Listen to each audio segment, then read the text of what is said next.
والصلاة والسلام على رسول الكريم أما بعد أعوذ بالله من الشيطان الرجيم بسم الله الرحمن الرحيم وأن ليس للإنسان إلا ما سعى صدق الله العظيم. محترم جناب مفتی عبدالواحد قاسمی صاحب اور میرے امینیہ کے استاد مفتی اسلم صاحب ہیں، مفتیان کرام اور میرے ساتھی مفتیان کرام اور خواتین و حضرات، السلام علیکم ورحمۃ اللہ وبرکاتہ۔ مجھے بولنا نہیں آتا، میں تو 40 سال سے چاقو چلا رہا ہوں، آپریشن کر رہا ہوں، اس لیے میرے الفاظ میں کوئی خطا ہو تو مجھے معاف کیجیے گا۔ اللہ رب العزت کا بڑا احسان، کرم اور احسان ہے کہ اللہ رب العزت نے آج اس علمی مجلس میں مجھے شامل ہونے کا موقع دیا، یہ بہت بڑی بات ہے۔ یہاں علماء کرام موجود ہیں، قرآن اور حدیث اور فقہ سے خوب واقف ہیں۔ میں مختصر سی بات میں حضرت امام حسین رضی اللہ عنہ کا جب آخری وقت تھا، تاریخ نے وہ 3 اشعار درج کیے ہیں، ان 3 اشعار کو پیش کر رہا ہوں جس میں زندگی کی آخرت کی پوری حقیقت بیان ہے۔ وَإِن كَانَتِ الدُّنْيَا تَعُدُّ نَفِيسَةً وَإِن كَانَتِ الدُّنْيَا تَعُدُّ نَفِيسَةً فَدَارُ ثَوَابِ اللَّهِ أَعْلَىٰ وَأَنْبَلُ۔ اگر تم کہتے ہو کہ دنیا حسین اور خوبصورت ہے تو اللہ کا مہمان خانہ جنت بہت اعلیٰ اور بہت ہی خوبصورت ہے۔ دوسرا شعر، وَإِن كَانَتِ الْأَمْوَالُ لِلتَّرْكِ جَمْعُهَا وَإِن كَانَتِ الْأَمْوَالُ لِلتَّرْكِ جَمْعُهَا فَمَا بَالُ مَتْرُوكٍ بِهِ الْمَرْءُ يَبْخُلُ۔ اگر مال کو جمع کرتے کرتے حقیقت میں ہی چھوڑ کے چلے جانا ہے تو کیا حماقت ہے کہ اس کے لیے ہم نے اپنی جان، اپنا مال اور اپنا وقت برباد کر دیا۔ اور ان کا تیسرا شعر، وَإِن كَانَتِ الْأَبْدَانُ لِلْمَوْتِ أُنشِئَتْ وَإِن كَانَتِ الْأَبْدَانُ لِلْمَوْتِ أُنشِئَتْ فَقَتْلُ امْرِئٍ بِالسَّيْفِ فِي اللَّهِ أَفْضَلُ۔ اگر یہ بدن، یہ جسم جو اللہ رب العزت نے دیا ہے، اگر حقیقت میں اس کو چھوڑ کے چلے جانا ہے، حقیقت میں اس کو موت آ جانی ہے، کیا خوشی کی موت ہوگی اللہ کے راستے میں جان دے وہ اپنی جان دے دی۔ میرے دوستو، اس وقت ہم اہل ایمان ہیں، پوری دنیا میں اسلام بہت تیزی سے پھیل رہا ہے۔ اسلام is the most growing religion in the world، جس کا تصور نہیں کر سکتے۔ اپنے حالات کو مت دیکھیں، اللہ کا دین اپنے پاس ہے۔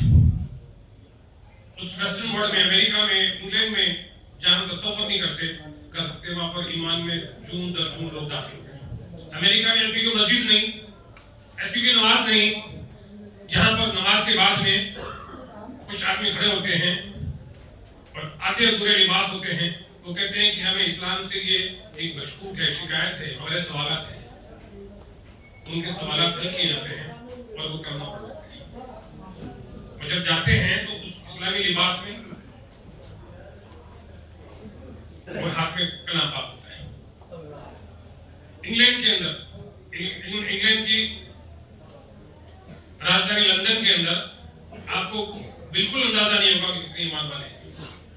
اندازہ 45 to 50%، 45 سے 50 والے جو پاپولیشن ہے انگلینڈ میں اہل ایمان کی ہے۔ 10 ملکوں میں، پورے دنیا کے 10 ملکوں میں ہندوستان کا نام بھی آتا ہے جہاں پر اسلام تیزی سے پھیل رہا ہے۔ اس میں یہ ہے کہ ہم کتنی کوشش کر رہے ہیں، ہم اپنے نسلوں کو کتنا سدھار رہے ہیں، اس کی سوچنے کی ضرورت ہے۔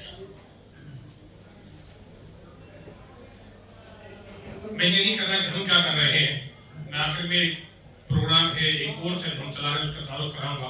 اس سے پہلے میں یہ کہنا چاہتا ہوں کہ اپنی نسلوں کو سنبھالیں، اپنی نسلوں کو سنبھالیں۔ اب کوئی نہیں آنے والا، کوئی جہاد نہیں ہوگا، کوئی نہیں آنے والا۔ میں مثال دوں، ہر آدمی دنیا میں دین کا کام کر سکتا ہے، بشرطے کہ اخلاص ہو، نیت ہو، کوشش ہو. یہ نظام الدین میں بڑے الیاس رحمۃ اللہ علیہ زمانے میں ایک تانگے والا تھا جو ڈاکٹر ذاکر حسین جامعہ ملیہ اسلامیہ کے فاؤنڈر، ان کو تانگے سے پرانا دلی جامعہ ملیہ اسلامیہ رہتا تھا، شام کو واپس لاتا تھا. اور ڈاکٹر ذاکر حسین مغرب کی نماز کئی بار تانگے والے نے کہا صاحب یہاں ایک مولانا الیاس صاحب رہتے ہیں، ان کی بات تو ہمیں سمجھ میں نہیں آتی، آپ مغرب کی نماز یہاں پڑھ لیں.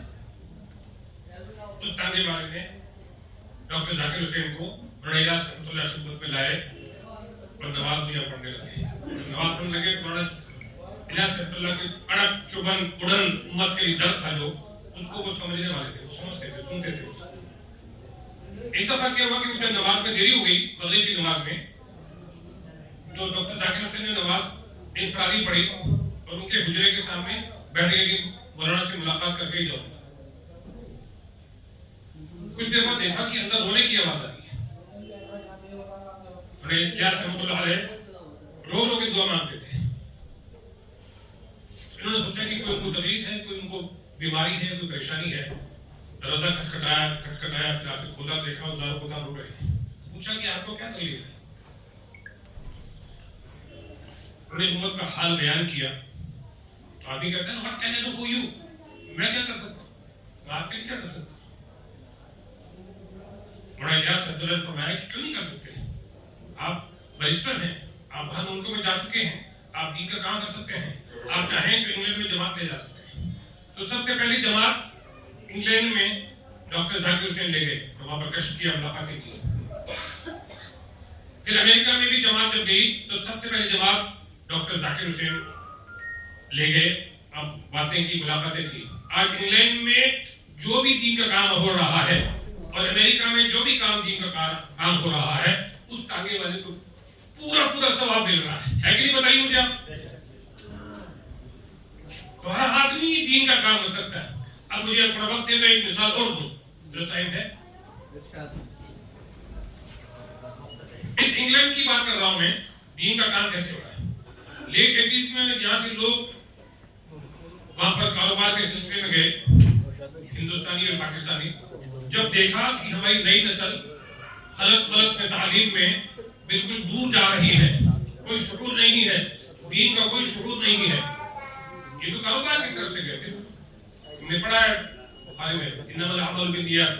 ہجرت اگر دین کی نسبت سے ہوگی تو دین پر ہوگی، کسی اور کی نسبت سے اگر کی ہے تو ہجرت کا ثواب اسی چیز سے ملے گا. وہ تو کاروبار کے لیے گئے، دین کی نسبت سے ہجرت نہیں کی تھی. اب لیکن اپنی زندگی میں اپنی اولاد کو دین سے دور دیکھا، ان کو فکر ہوئی. کیا کیا جائے؟ علماء سے رجوع کیا. ہمیں جو پریشانی ہوتی ہے ہم علماء سے رجوع کرتے ہیں. ہم بتا کہ اپنی زندگی میں دین لاؤ. زندگی میں دین ہوگا تو اپنی نسل بھی ٹھیک رہے گی.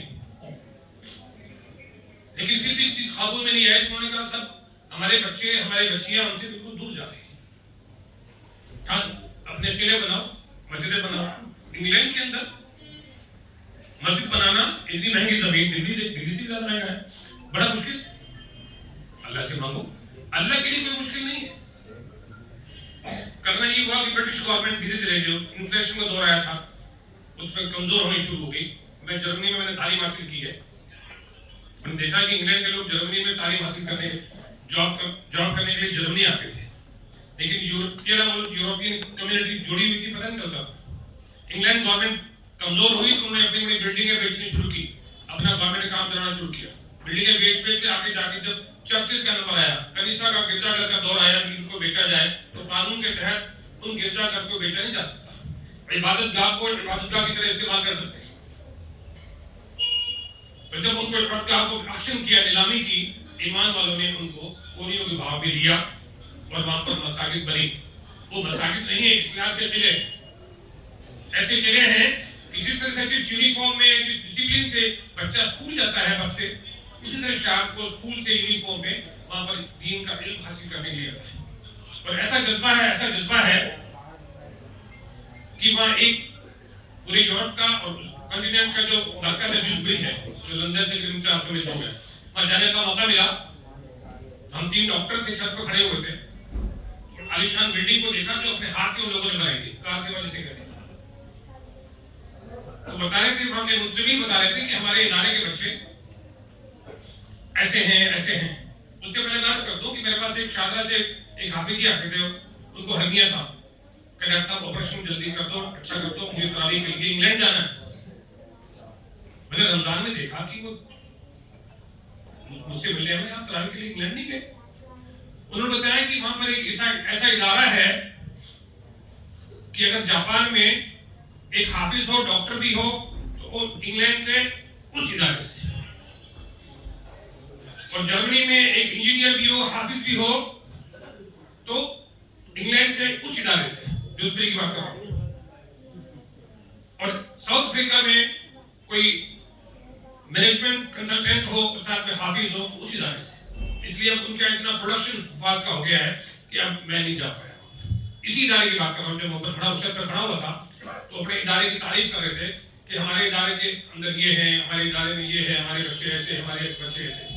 میں بھی کہا ڈاکٹر محسن ولی بھی تھے, ڈاکٹر خلیل اللہ صاحب بھی تھے. تو ڈاکٹر خلیل اللہ کو بات پوری طرح سے جو ہے پلے نہیں پڑی. کہنے لگا کہ آپ کہہ رہے ہو کہ آپ کے بچوں کو ہم دور سے پہچان سکتے ہیں, آپ کے بچوں کو کون سا پھول لگے ہوئے. انہوں نے بتایا کہ نہیں دیکھو, وہ 2-3 بچے آ رہے ہیں, آدھا ادھورا لباس ہے, اردن کرتے آ رہے ہیں, ان کی چال دیکھو, ان کی چیز دیکھو, ہمارے ادارے کے بچے نہیں ہیں. وہ دیکھو, وہ 2 بچے آ رہے ہیں, اسلامی لباس ہے, سر پر ٹوپی ہے, نیچے نظری ہے, کیسے بااخلاق چل رہے ہیں, ہمارے بچے. ان لوگوں نے دین پر محنت کی, ان کی اولاد ہے. کلام پاک کی بات میں نے کہی تھی کہ جو کوشش کرتا ہے اللہ اس کو ضرور دیتا ہے. کوشش آج میوات میں دیکھو جا کے, ان لوگوں ہر میوات میں ہر گھر میں ایک نہیں 2 حافظ ہیں. حیدرآباد میں ان لوگوں نے کوشش کی, حیدرآباد میں ہر گھر میں ہر فیملی میں ایک